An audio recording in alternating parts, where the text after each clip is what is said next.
All right, everybody, welcome back to the Sarah Centrella Show. Today, we are going to jump right in with an incredible woman that I was introduced to recently. And I'm telling you, I love this journey of connecting with other like-minded people. I'm having so much fun relaunching this podcast and being able to have these types of conversations and meet new incredible people.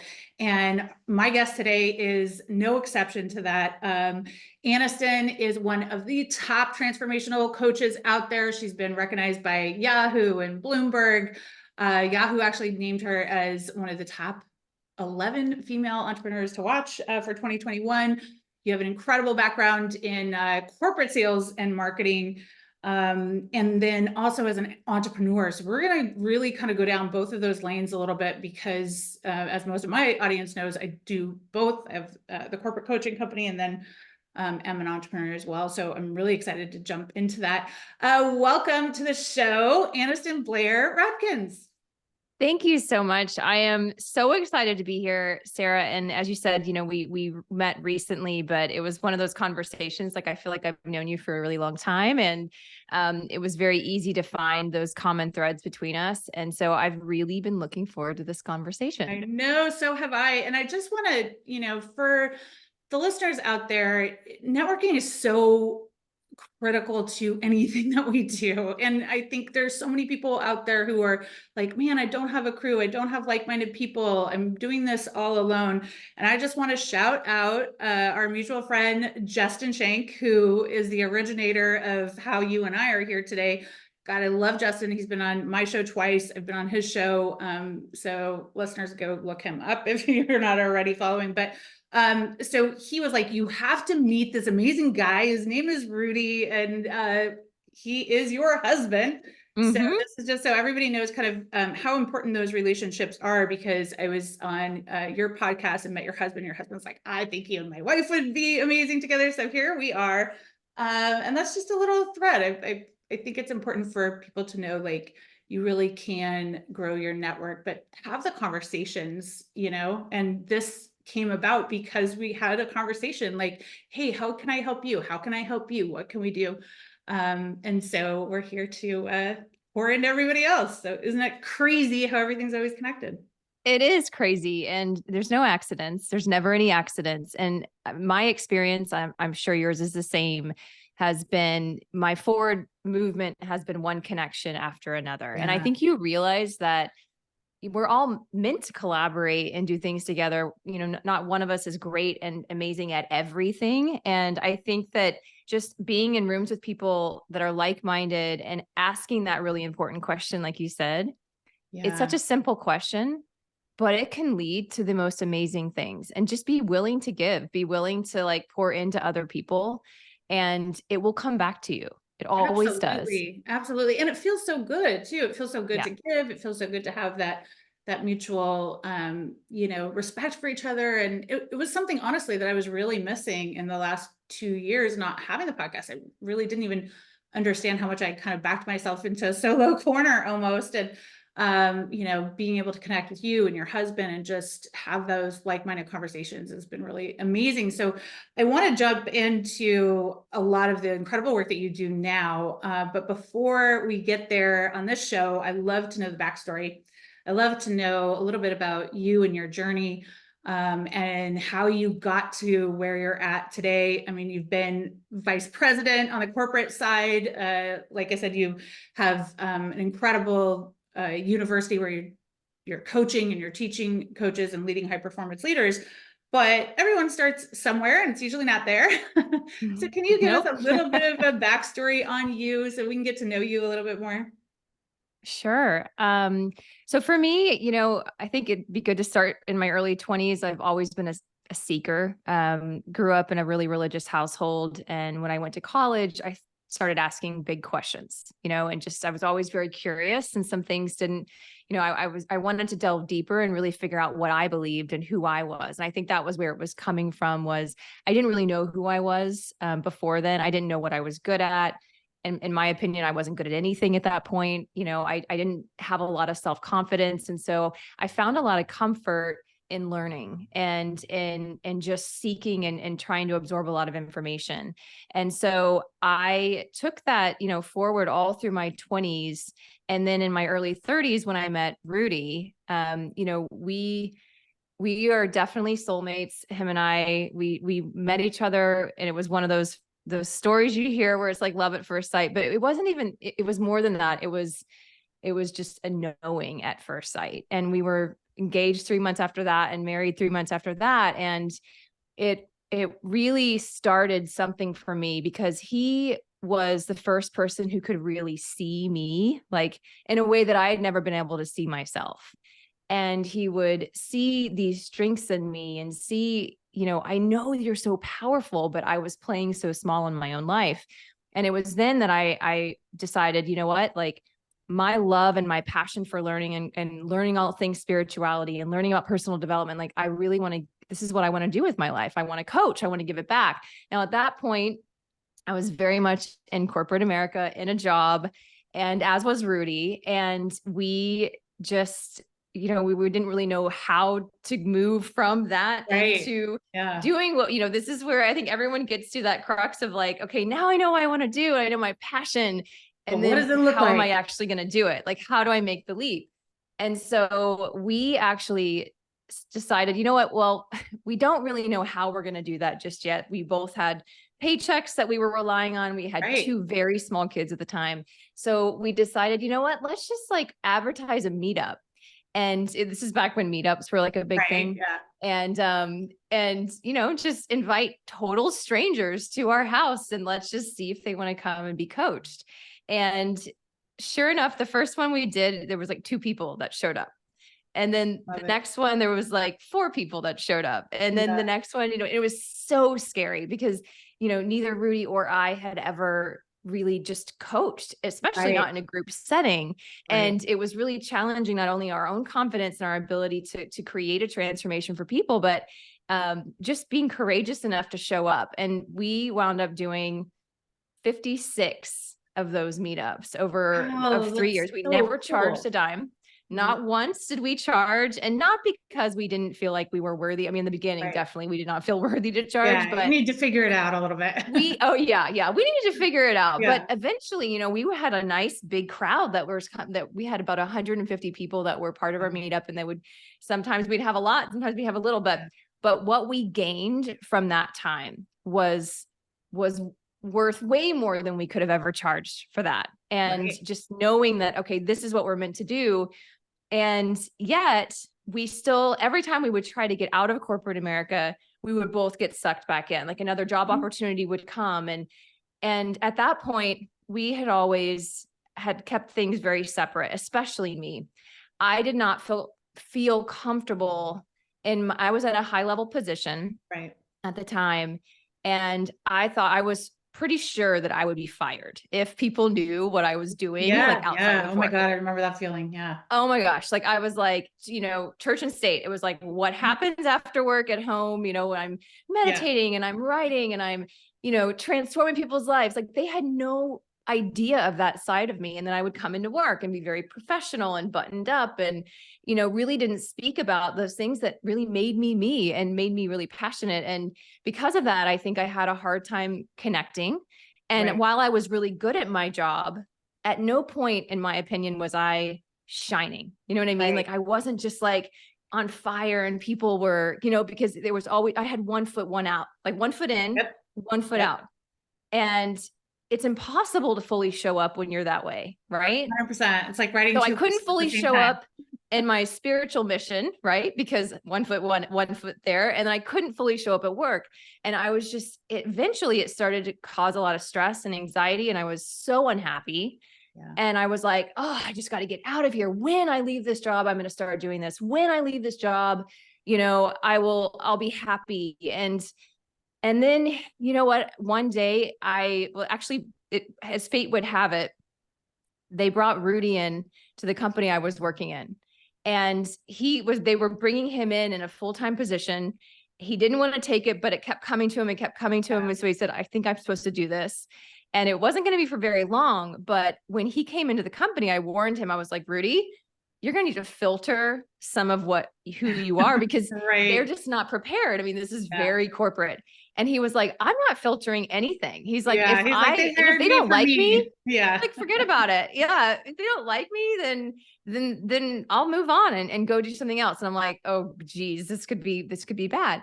But what I got to witness was him come in, show up authentically as who he was as a coach, Right. right? Because that's who he is. Yeah. He is a transformational coach, whether he's in the grocery store, whether he's in, the boardroom, whether he's at home with his kids. And that's the way he showed up. And it created just the most amazing miracles within the business. And I got to see Wow. people like respond in new ways. Yeah. And that was such a moment for me, because I never expected it would happen from witnessing my husband, right, come in Yeah. and do Yeah. something that I just had not had the courage to do myself. So in Right. that moment, he was really one of my greatest teachers. And from then on out, I decided, I was like, I will never, ever, ever again not be who I am. And regardless of what this looks like and what my life purpose looks like and my path looks like, and wherever I go, there I will be. Right. And if that's not okay for those people around me, then that's And not the that's not the place for right me. place. Yeah. Yeah. And so I took that forward and have been working with a billion-dollar organization for the last three years. I'm a vice president for this organization. I'm also a coach, and I teach and I train outside of the organization. But when I showed up to this organization and I met with the president and was interviewing, he recruited me, and I said, listen, this is who I am. This is my passion. I know this is not the job you're bringing me in for, but you need to know that this is what lights me up. And Right. he was like, I want all of that. I want you to Oh, bring I that, love and I want you to that. bring that into our organization. And I have, and it's been the most fulfilling, most amazing experience of my life. And it also has taught me that I think there's so many people that are suffering in silence Yeah. inside of their jobs, which is really sad, because you spend most of your life, Exactly. Yeah. you know what I 80% mean? probably now, it feels like. Yeah. Yeah. And I felt like I had gotten it wrong for so long, that now my passion is to teach people what I learned, right? And to teach them that that it can get really, really good when you find the meaning in where you are and what you're doing. But not only that, that you share your gifts with people, you share what your gifts are, and then actually share your gifts and bring it into your work. Even if it has nothing to do with your job title or your job function, you will be so much happier and so much more successful. Yeah. Oh my God. I love that. There's so much there that I both resonate with and can relate to. I came from corporate. You and I were talking about this a little bit before, but my background, I spent 10, 12 years in corporate sales and high tech. Definitely no passion there for me. Um, and for probably 5 or 6 years leading up to that, I was doing the double hustle, just exactly like you were talking about. And in those 5 or 6 years, I probably had 3 different jobs in 3 different positions. And everyone, I was like, terrified. Are they going to Google me? Because if they Google me, they're going to find the blog, and then they're going to find that I'm doing all this stuff in my off time. And how are they going to feel about that? And it was terrifying. And finally, when I made the decision to leave corporate, I was like, okay, it's time. I built this stuff. It can support me. I'm going to figure it out. I'd never had a paid client up to that point, but I'm like, I'll just flip an on switch and off Yeah. we go. And I lasted about 2.5 months. I was like, oh, that's a lot harder than I thought it was. Okay, I missed that paycheck. And same thing, I was recruited by someone, that was the first time where I was like, listen, this is what I'm doing. This is where I'm at. This is what my goals are. I am okay to come in, but it's probably going to be for about 18 months. And I will come in, I'll crush what I need to crush, but this is where I am long term. And that CEO was the same. He was like, great. If I can get you for 18 months and you come in and crush, perfect, I'll take it.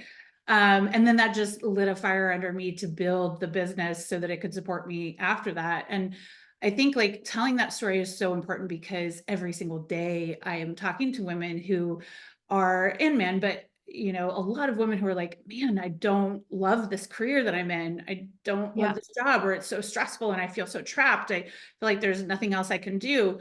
And also feel like I'm not showing up as myself, and I can't show up as myself, and all of those things. And the other piece I thought that was really interesting of what you said is that you were willing to literally learn how to coach, right? And you did that Yeah. through giving, and you weren't like immediately, I need to hang a sign on and charge or else I'm not a coach.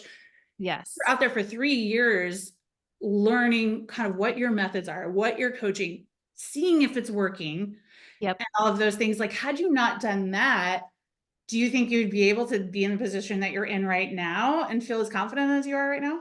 No, I really don't. Like I think our curriculum comes to us in really interesting ways. And sometimes it comes disguised as a job. Sometimes it comes disguised as just a random fluke opportunity for someone asking for something from you. Like they need your help or and you have to be willing, in my opinion, to cut your teeth. Like, we're constantly being qualified, and we have to be open to that. And I think this insistence of like, well, no, because I have to stand in my, listen, I'm all about self-worth. I'm all about knowing your worth and very quickly learning how to charge, because that's an energetic For exchange. sure. But Yeah, but I believe there's also other ways to get that energetic exchange. Like I said before, for us, we knew going in that we wanted to feel confident as coaches. And the only way to feel confident as coaches is to coach. exactly. And Get we it didn't under your have any belt. clients. Yeah. So what are you going to do, And that was, in my opinion, one of the greatest gifts and one of the greatest things that we did, because I feel like it really helped to move us forward so that when the clients were, our students were ready, if you will, Yeah. we were ready. We were ready for them. 100%. I honestly did the same thing too. Like while I was still working, and I always tell anyone who wants to turn their passion into their business, but still has a full-time job, be grateful every single day you have the full-time job. 100%. Like think of it as funding your business and do your full-time job. Be grateful for it every day. Show up every day. And Yeah. then if you really want your side hustle, you're going to figure out the time and you're going to put it in and you're going to do that while you have that paycheck. And I did about a year's worth of coaching with about 150 students for free, testing out my methods for my first book, Hustle, Believe, Receive. And I did cohort after cohort, literally for free. We met, every single week. But that's where I gained the confidence. Exactly like you said, like I wanted to make sure what I was teaching was going to work for anybody. So Yeah. I had to pull a group of anybody together, and I had to see, okay, this works. This works in all these different scenarios with all these people from different backgrounds. I couldn't just come out and be like, hey, I'm a guru, do what I do. Like I needed Right. those stories. I needed those wins. I love that you called out you're being funded. Like I like to say that at any given point, you're going to have one or more investors in your purpose, right? And those investors can look like a company, it can be a client, it can be, your coaching clients are investors in you, Yeah, right? They're absolutely. investors in your purpose. So your Yep. investors are gonna continue to change. And sometimes it'll be a really good partnership. And then sometimes that partnership will have served its purpose and it's time to move on. But I think looking at it that way, it changes that feeling of I'm trapped, like the golden handcuffs. You know what I Yes. mean? Of like, I can't leave this because they're my sole source of money. Right. And that's so limiting, Absolutely. because I believe money comes to us in so many ways, right? And we're paid in so many ways. And sometimes it's not through money, but it's through someone being willing to do something for you or give you a gift, or I mean, Or yeah, the it's just a different way connection of or looking the at life. introduction or yeah, or absolutely. I love that. So one of the things that you coach on and teach leaders on is some spiritual practices. And I was really interested in this because I consider myself a spiritual person. I'm definitely not religious in any way, shape, or form. I think my audience already knows that. But I am spiritual and I absolutely believe in powers much bigger than me. Thank God that Yep. they exist. And I believe in energy and clearly believe in manifesting and things like that. So what are some of the spiritual practices that you teach people to find their purpose or to embrace their purpose?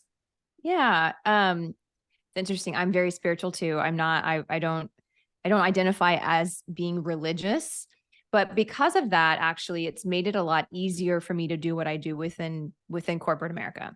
And what I've found is, like, in the organization, for instance, that I work in right now, there's over 3,000 employees, and I think every single religion is represented there. We have mostly international employees from all over the world. And yet when you can instead focus on the things that we all have in common versus the things that we don't, you find that we actually have more things in common than we do differences. Right. Most of our core beliefs are probably in common. Most of our core beliefs. And as human beings, we all have a heart, we have desires, we have dreams. We all want to feel fulfilled. We all want to feel happy and like what we're doing means something. And we want to feel successful, and we want to feel like we're making progress in our life. Like all of those things, if like when you tear away all the other, like it's so much easier than to say, okay, now let me give you some tools to help you do those things. Right. Yes. And so we start with meditation is always a big one.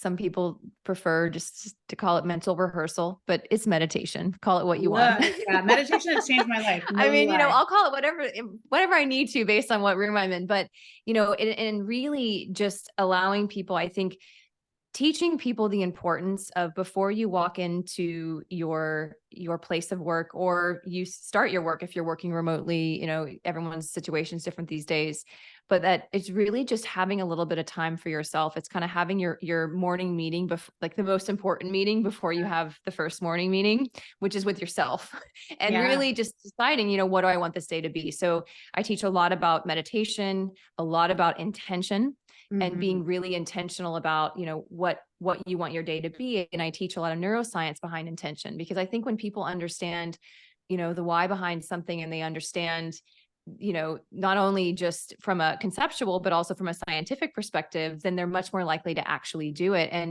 And just those couple of practices alone in the morning, for them is life-changing. I do a lot of manifestation. Yeah.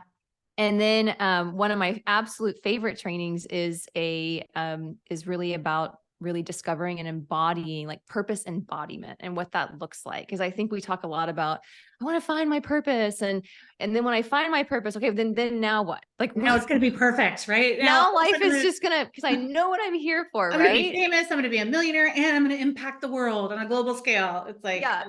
Well, what does that look like on a Monday? What does it mean? Yeah. What does it mean? Exactly. And I think that there's this idea that things have to look just right, and everything has to be just right for you to start like down that road. Especially if you're in corporate, like everyone's waiting for all the stars to align, for the paycheck to supplement itself. First of all, I don't know a single person who left corporate and started any business where the paycheck supplemented itself, probably in the first 3 years. So no. If you're waiting for that, good luck. It's so that's true. not how it works. It's not how it works. And, sometimes I do think, like, listen, I definitely believe that sometimes we outstay our welcome in certain places, right? I think that, you wouldn't have, and just as an analogy, like you wouldn't stay in first grade with the same teacher your entire life, right? No, of course not, because you eventually would learn everything there is to learn from this person, and then it would be time to move forward. Well, the same thing with our life and with our career and our jobs and our job trajectory. I think sometimes we're guided to certain situations to maybe, yes, learn a skill that maybe you don't understand why you need to know that skill, but you will later, right? Or to meet certain people who are going to be a significant person in your life, or going to move you forward, or you them. And there's just so many different things we don't understand because we're so damn zoomed into the picture. But if we could just zoom out for a minute, we would see, oh my gosh, like all along, there's been this really beautiful, there's a plan, beautifully tracked course. But I spent so much time so zoomed in that I allowed myself to forget, right, that there was a plan. And then I allowed myself to get unhappy and resentful and bitter, thinking that if I hate my situation enough, I'll be released from it. Right. Like something magical will come along that will get me out. I gotta hate it. Yeah. Can't be grateful for it, because if I'm grateful for it, then I gotta keep it. Right. And I don't know about your experience. In my experience, when I've been super grateful and so happy and satisfied with where I am, that's typically when the new opportunity comes. Yep. Yeah. So I always tell people, especially who are in that situation, and they're like, I know where I am right now. This job, this career is not what I'm supposed to do. It's so sucking. It's this, that, and the other thing. I will literally have them pull out a piece of paper and say, what are the things that I have the potential to learn in either in this company, by being in a division, by being in my role that could help me later down the road when it's my opportunity to do the thing I want to do. And most people never look at it that way. They just see, like you said, eyes down, looking at what their exact role is. And I said, no, take a moment and say, what's in it for me? How can I glean maximum everything, whether it's maximum exposure, maximum connections, maximum involvement in things that are outside my role? Like, how can I milk this for all it's worth, for lack of better, Yeah. analogy, to say, I want to get everything I can from this because I know all those various things are somehow, some way going to catapult me when my opportunity comes. And just by doing that, just by looking at it from a different angle, you can completely be happy in your job. And just because you're happy in your job, like you said, does not mean I have conceded and said I'm No. going to stay here for the rest of my life. It doesn't. It means that I am doing the most with what I'm given, which I think Yeah. is truly a core of a manifesting principle, at least for me, where it's like, when I know that I am maximizing what I have been given and I'm Yeah. grateful for that, that is what is bringing more and more and more into my life. So there's this woman that I coached, and she came to me and was in that place. She's actually 60 years old. She had had an incredibly successful career in sales, and I mean, was making millions a year, right? But she was at that point where she was like, it's not enough. I Yeah. want more. I feel like I can do more. I want to help people. I want to feel meaning. It's like right now it's just dollars in my bank account, and that's not filling my cup. And right, which is, it's very normal. And so I was like, Yeah. okay, great. She's like, I was like, what do you want to do? She's like, well, I'm a single mother and I want to empower women on how they can up level their finances. And I want to specifically single mothers so they can support themselves and their children. I was like, that's a beautiful goal.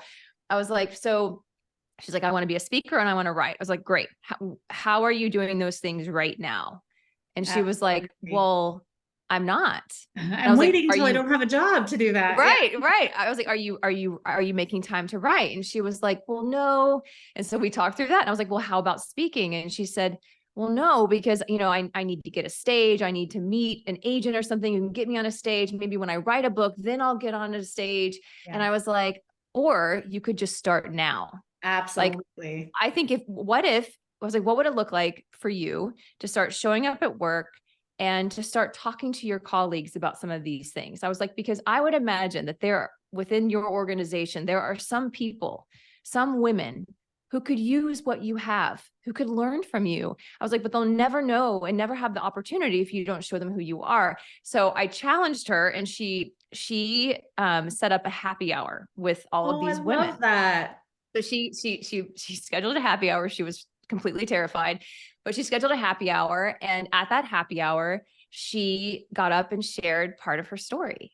And it was through that conversation that multiple women came to her and said, oh my gosh, me too. Oh my Wow. gosh, me Yeah. too. So then they decided to keep meeting. So then at one point, an executive from their HR department actually came and joined one of these like sessions. And afterwards, she came up to her and said, hey, so we have this company event happening in like a couple of weeks. And would you be willing to stand on stage and share your story? I love And that. so It came her to first her. speaking Yeah. opportunity came not from writing a book and finding an agent. It came from her being brave enough to write where she was, right? To Yeah. stop waiting, start being and start doing. And because of that, now, then she had the confidence, right? And it just started to, like, she Yep. got momentum. And that's, I think, the key is you have to start now so you can start building momentum.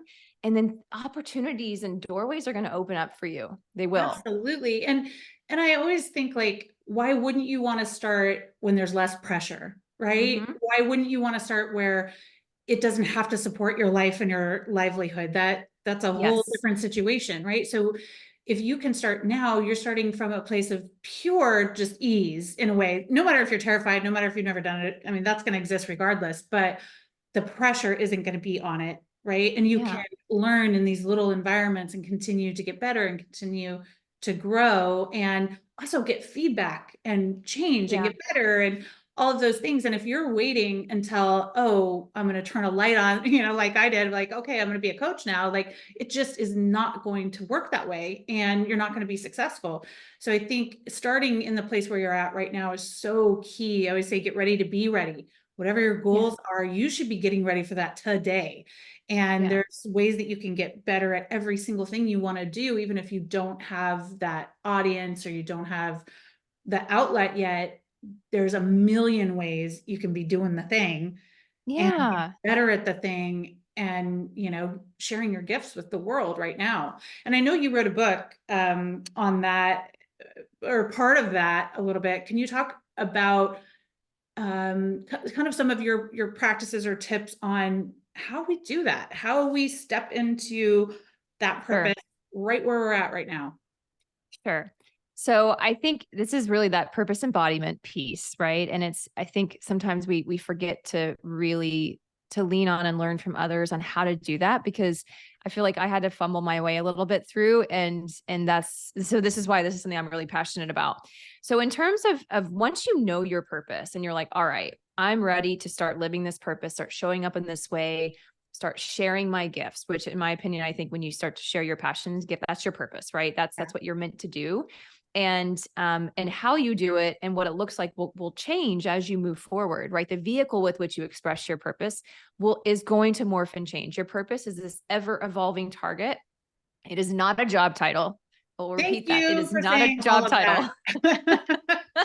Because It people is, get so locked into their first idea and yes. can completely miss out on all of it. Yeah. Oh yeah. And then what happens if you decide you want to leave that job? What, your purpose less? No, of Yeah. course, your purpose is within you. So you're going to be guided. And the key is that you have to start learning to trust and to follow the feeling, right? To start to follow your heart over your head all the time. Yeah. And your heart is actually, I don't know if you, most people don't know this, but your heart actually has a little brain. Your heart has an intelligent, it has its own autonomic nervous system. This is where like we receive like like your purpose is governed by the heart. Mm, And your mind is obviously an incredible tool that needs to be used. The problem is if you're only relying on your mind to guide you forward, you're not going anywhere, because your right. mind is not there to always tell you the truth. It's not there to serve your purpose. It's there to keep you safe, I right? was And gonna keep you say it's there to comfortable. block you a lot of times. Yeah. Yeah, keep you in your little comfort zone. And that's what's going to stop you every time. And so you have to start really checking in with like, how do I feel? How does this feel to me? So every morning, that's part of my priming process is I do a lot of work with my heart, and I journal and I ask it questions. And I just, I think that when we start to trust our own guidance and know that our own guidance, whatever you believe that to be, what other higher power you believe in, or whether you just believe in following your own higher self, that it knows the best path forward, and that you will be inspired to take an action. And as long as you're courageous enough to take that action, you will Amen. move forward, Yeah. right? Yeah. The It's ideas so come. simple, but Yeah. it's scary at first. Yeah. And I think I love the idea of journaling regularly and asking yourself, not just like, what do I want? Because a lot of Yeah. times your head will override that Yes. and your head will try to keep you in the framework of what it knows you're able to accomplish, right? Yeah. But asking your heart, like, what is my heart's desire in Yep. relation to X, Y, and Z, in relation to all these different areas of my life? What is that telling me? And I think, they are, like you said, very, very different. And it's hard for a lot of people to tune into that and to hear it. And again, like you said, the action part is really tough because so many times people are waiting for an outside sign or someone to come to them with a blatant opportunity and then they're going to know. But in my experience, I've found that actually manifesting almost always happens in the form of an idea. It's Hmm. that moment when you're sitting there quiet with yourself and you're asking yourself those questions and you're journaling and you're Yes. contemplating, and then maybe later you're on a run or whatever, and you're like, boom, there's the idea. That was Yes. the thing I've been circling, but just couldn't put my finger on it. But you give it space, I think, to reveal itself to you. You have to create the space, because if you are expecting that in between the busyness of the day and what, like for me, once the day begins, you know, I do set aside, and I know you do as well from reading your book, but like Yeah. moments, you know, and reminders throughout the day to relax, because what happens is obviously when we get super stressed out, then it actually causes a lot of incoherence between our heart and our head. So you're not going to get clear intuition. You're not going to get those clear insights the same as you would sitting in stillness or just in quiet or going on a walk, and not like having to have something going in your Yes. ears at all times. So you have to create where your breathing is regular, where you're just taking a moment. That is when you can get a really clear read. And then the other thing though, is you've got to be willing to act and act quickly. I think these inspirations, they come, I don't know if you've ever surfed before, but if you've ever surfed before and you're sitting on a surfboard, you know, you can see the wave is kind of coming, and then you've got to start paddling and you've got to ride that wave in. But if you wait too late, you're going to You're miss. buried. Yeah. You Yeah. miss that momentum that will carry you forward, that excitement. And then you're going to second guess yourself. You're going to talk yourself out of it because your mind's going to get involved. Yeah. And that's the key. There's two things really important that you just said right there that I'm a huge believer in. We are so inundated with noise in our daily life. It is 24/7 from the time we wake up to the time we go to bed, whether that's scrolling on your phone or even listening to podcasts, whatever it is, it's just noise. And so when I'm working with a client, I really encourage them to, whether it's a walk or a workout, I believe mind and body go together. So I always make all of my clients get on some sort of routine there. But I want them to not do it with headphones in. Like, Yes. you're going on your walk, you're leaving that at home, and you are being present. You're listening to the birds. You're noticing the tree just bloomed down the street, whatever, I don't care. But that is 100% of the time always where I've gotten my best ideas. Yeah. When I was quiet and usually moving my body, whether it was on a treadmill or this, that, or the other. I think just giving ourselves that downtime to process, what am I actually thinking? Not what someone's telling me 24/7, or I'm trying to pay attention, and I'm an Audible lover. So, I'm like everybody else. I like to listen to those things, but I've kind of timed it to where my workout is sacred, and my workout is always, I don't have anything else going on. That is my time. And then meditation is my other like clearing time. So throughout the day, I have at least 2 times a day where there's no noise. And no joke, I was at the gym the other day in the ice bath and then in the hot tub, and all the women in there were on their phones, in the hot tub on their phones. And I was just like, man, you can't take 5 minutes for yourself to just close your eyes, be in the hot tub, let your brain come down. Like, what are you scrolling that's so important that needs you in the freaking hot tub? Like, come on, man. I just don't. I can't. I know. But no, I love that. And then the other thing you said was take action on the idea. I am, and anyone who knows me well knows that this is probably, I don't know, my borderline on a fault of mine. I don't know if it's genius or a fault. I have not decided, and it's been my whole life. So that tells you a lot right there. But the second I get an idea, if I'm at the gym or I'm on a walk and that idea comes through, and I immediately know now because I'm listening to them, right? So I'll know immediately, oh, that's the idea I was waiting for. I will come home and roll it out in 5 minutes. I'll just be like, here it is. I will take execution on it, because if I don't, then I'm like a lot of people, I'll talk myself out of it, or I'll overthink it. My first book, Hustle, Believe, Receive, the idea came on the treadmill. I ran back home and wrote that on note cards and began executing it that day.